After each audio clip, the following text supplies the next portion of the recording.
All right, welcome back. Good to see you. I am here with Dan Fournier, president of the Ontario Football League. Dan, thanks for coming in. Fantastic. Glad to be here. It happened so quick. The producers were asking me about football and Super Bowl and who do you want to talk to, and I thought of you. We met at a playoff game this past season. I'm the head coach of the Burlington Stampeders, the Pee Wee division. Right. And you were there as my boss kind of on that day. Yeah. Why did you pop by that day? I try to go around to every weekend. I'll pick a few centers and I'll go down and check out the games, just watch, see how things are going, talk to some parents, answer questions, introduce myself to the coaches because we don't get to meet the coaches. I don't, at least, unless there's issues that come up, which I very rarely do. Yeah. So I like to go introduce myself, answer any questions, and just make myself available. It was really cool what you did. I just, on a personal level, it meant a lot to me as a coach that you would take that moment, come say hi, and you said a kind word about our program. Yeah. You mentioned the centers. How many centers are involved in your oversight? Right now, I played in 2016, we had 13 centers, and we're going to expand another 2 centers for the 2017 season. So 15? Yep. 15. So a center means what?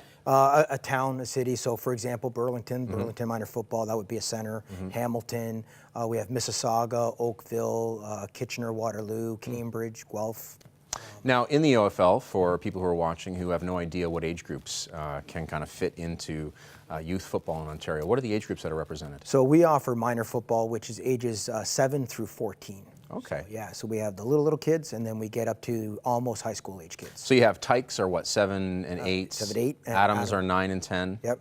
And then Pee Pee-wees? 11, 12. Now, I've been hearing that the age groups might be shifting this year. Is that, in fact, going to happen? Do we have any insight? Well, Football Canada, the national association that oversees all of football across the country, has a long-term athletic development plan. And they section it off in 2 3-year increments. In 2018, they are going to mandate that all age groups drop down by 1 year.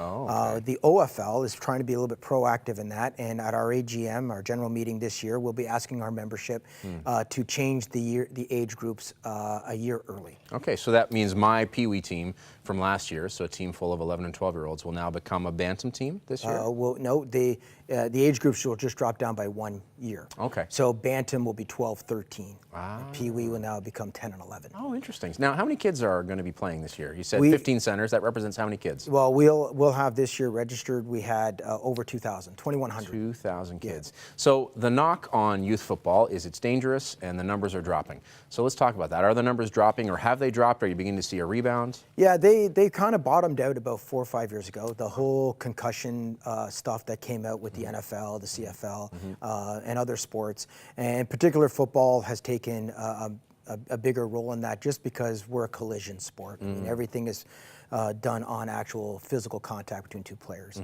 Over the last 3-4 years, we've seen incredible technology advancements in equipment. And on top of that, Football Canada, through the Ontario Football Alliance and our league, have mandated certain coaching training protocols for our coaches. I had to go through it. That's right. Right? Heads up, and then we had to do the safe contact. Yep. It's interesting you mentioned equipment. My son's helmet looks like a spaceship compared to the helmet that I used in university. Yes. So numbers bottomed out, but they are beginning to come back. Definitely coming back. With the 2 additional centers this year, we're pretty confident we'll be over 2,400 kids. So for someone watching who has an athletic kid, and we said off the top, Cheryl and I mentioned that my little daughter tried out and made the team. And we have played teams that have girls on them, so we are beginning to see the sport get a little more diverse. For someone watching who has a really athletic kid and they've thought about football, what are some of the reasons they should consider putting their kid in football? Well, one of the things, the beautiful thing about football is there's a position for every kid. So if you're a girl, a boy, if you're a bigger boy, bigger girl, there's a spot for you. That's the beautiful thing about football. I mean, actually, to be honest, when we see the bigger kids come out, the coaches start to drool a little bit, and they're the ones that are the mostly sought after, because it's hard to find offensive linemen, defensive linemen. The other thing is, the misconception about it is that, oh, I'm going to have my son or daughter playing against these big kids. It's position specific. Right. My son was relatively smaller, but he was a receiver, so he went against defensive players that were pretty much his size. So what have you seen in your son's life? Have you seen some changes, some development in character that you've noticed in his life as a result of his time spent playing football? Well, the biggest thing is the inclusion part of his, his development. I mean, with football, you're exposed to many different cultures, many different kids from different areas that you may not have come in contact with before. And I think the biggest thing that he's taken out of it is that inclusionary part of it.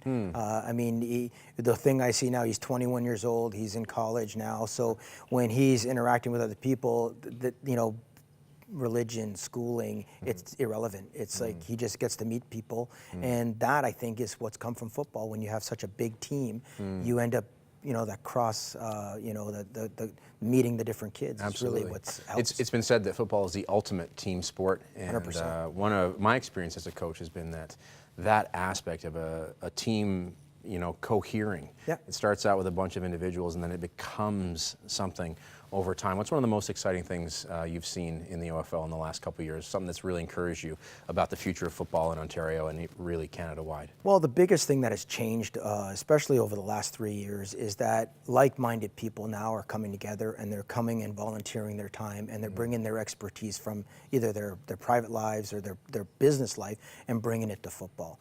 And, you know, 4 or 5 years ago, it was very fractious. There was a lot of different egos in the room, people running different leagues were like kind of really button up against each other. And what's happened now is everybody's kind of let that go by the wayside and said, well, if we're truly here for the kids and to develop, we have to work together. And if we don't, we're not going to do it. We'll end it right there. Dan Fournier, President of the Ontario Football League. I love it. I can say firsthand, as someone who played football and whose children have played football, that it can be and usually is a wonderful experience for them as they begin to test their limits and learn how to be who God has made them to be.